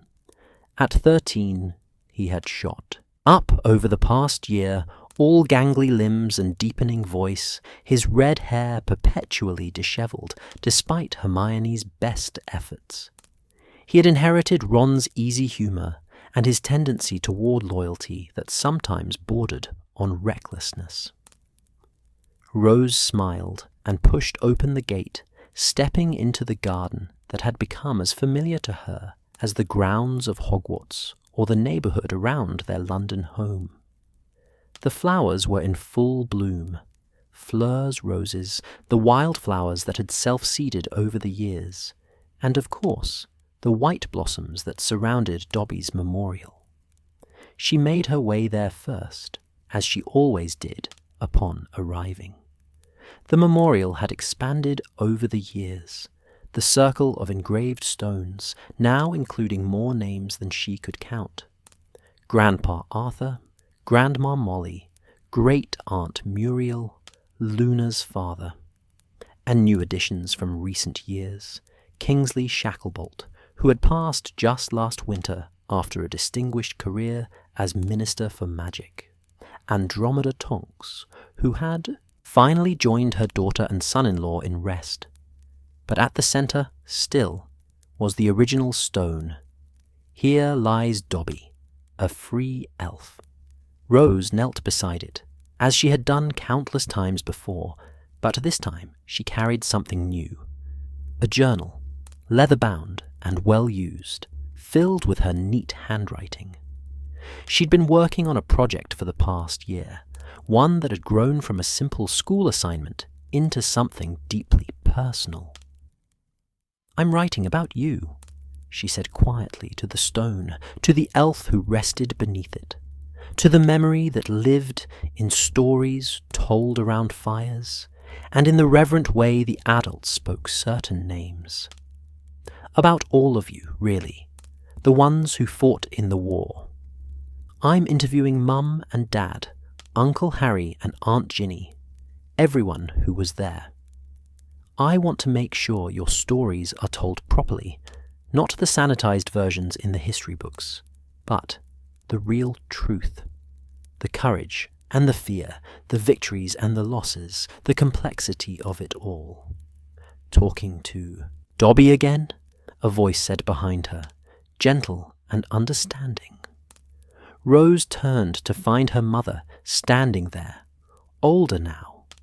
Lines around her eyes, a few silver threads in her bushy hair, but still fundamentally the same Hermione who had fought a war and built a career and raised 2 children with fierce intelligence and fiercer love.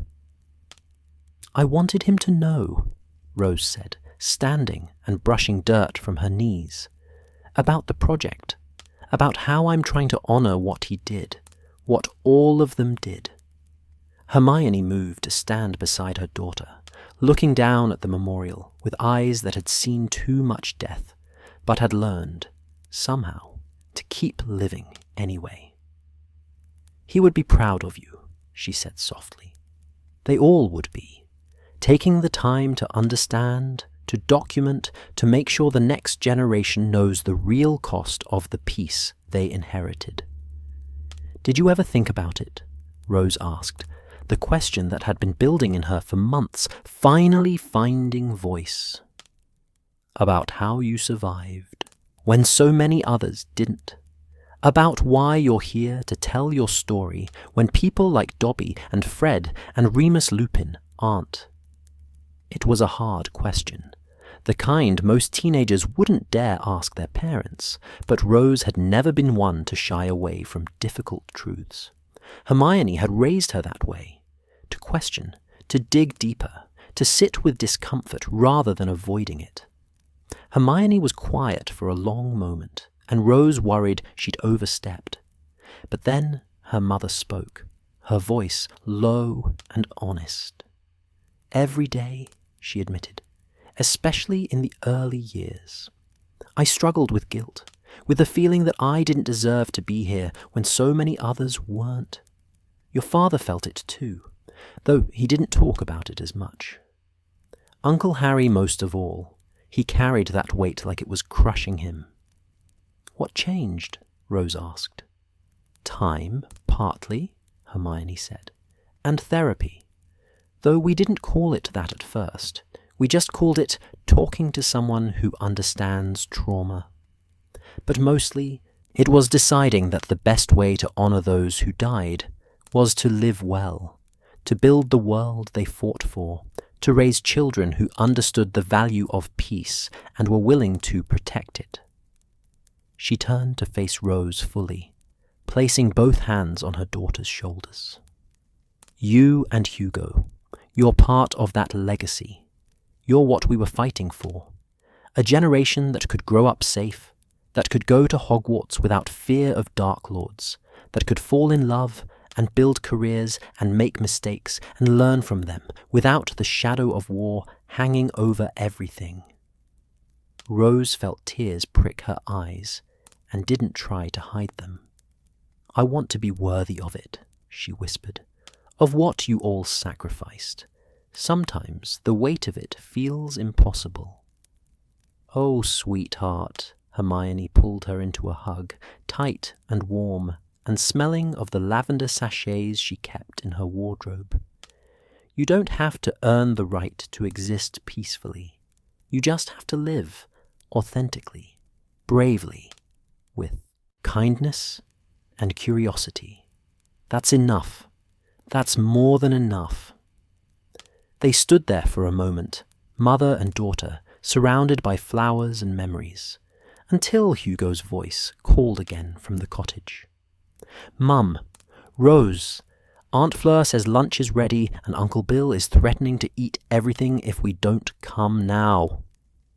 The moment broke, and they both laughed, wiping at their eyes and heading toward the cottage, where family and food and the comfortable chaos of a gathering awaited. Inside, the cottage was fuller than Rose had ever seen it. Uncle Bill and Aunt Fleur, of course, looking older, but still so clearly in love that it made Rose's romantic teenage heart ache with hope. Victoire was there with her fiancé, Teddy Lupin, 21 now and working as an aura, his hair shifting through colours as his emotions changed, a visible reminder of his mother's legacy. Dominic, 17 and fierce, was engaged in an animated debate with Uncle Harry about proper defensive spell technique. Lewis, 15 like Rose, grinned at her from across the room where he sat with Albus Potter, the two of them clearly plotting something. The Potter children had all arrived. James, now 19, and training to be a professional Quidditch player like his mother. Albus at 17 and quieter than his boisterous older brother. And Lily at 15, red-haired and sharp-tongued and completely unafraid of anyone. Uncle George was there too, a rare occurrence, with his wife Angelina and their two children, Fred the Ghoul and Roxanne. Even Percy had come, with Audrey and their daughters, Molly and Lucy. The cottage shouldn't have been able to hold them all, but magic had a way of making space when love required it. Lunch was a magnificent chaos of passing dishes and overlapping conversations in multiple languages. Fleur's children switched effortlessly between French and English, and the younger ones had picked up the habit, creating a beautiful linguistic patchwork. The table groaned under the weight of food, Fleur's French cooking mixed with traditional English fare, a blend of cultures and traditions that represented what they'd all built together. As the meal wound down and people began to drift into smaller conversational groups, Rose found herself drawn outside, down the cliff path to the beach. She needed a moment of quiet to process the weight of family, of history, of legacy. She wasn't alone long. Albus Potter joined her, his dark hair windswept, his green eyes, so like his father's, thoughtful as he gazed out at the sea. "Heavy, isn't it?" he said without preamble, "being the children of people who saved the world."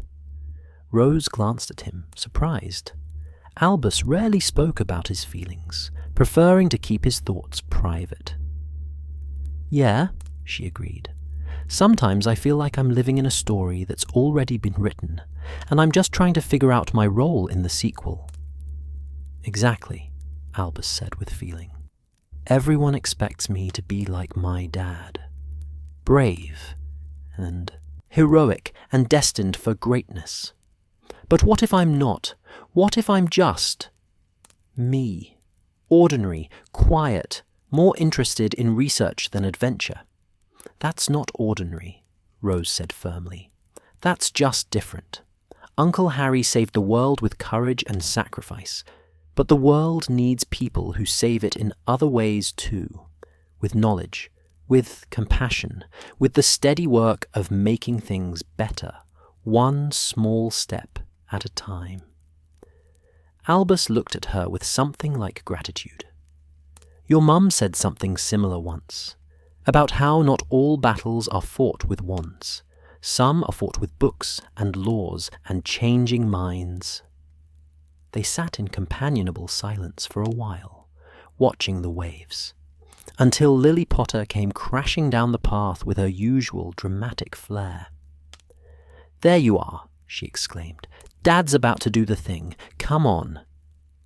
The thing was another ritual that had developed over the years, the annual telling of the story of Shell Cottage. As everyone gathered in the main room, squeezing onto sofas and chairs and cushions on the floor, Uncle Harry stood before them, but this year he gestured to Rose. "I think it's time we heard from the next generation," he said, his smile warm. "Rose has been working on a project, documenting the real history of the war. Maybe she'd like to share some of what she's learned?" Rose felt her heart jump into her throat. She hadn't expected this, hadn't prepared. But then she thought of Dobby, of Fred, of all the people whose stories deserved to be told, and she found her courage. "Okay," she said, standing and pulling out her journal. "I want to tell you about Dobby. Not the version where he's just a magical creature who helped Harry Potter, but the real story of an individual who chose freedom, who chose friendship, who chose to stand against darkness even though he had every reason to hide." She began to speak, reading from her notes, but also adding her own observations, her own understanding of what his sacrifice had meant.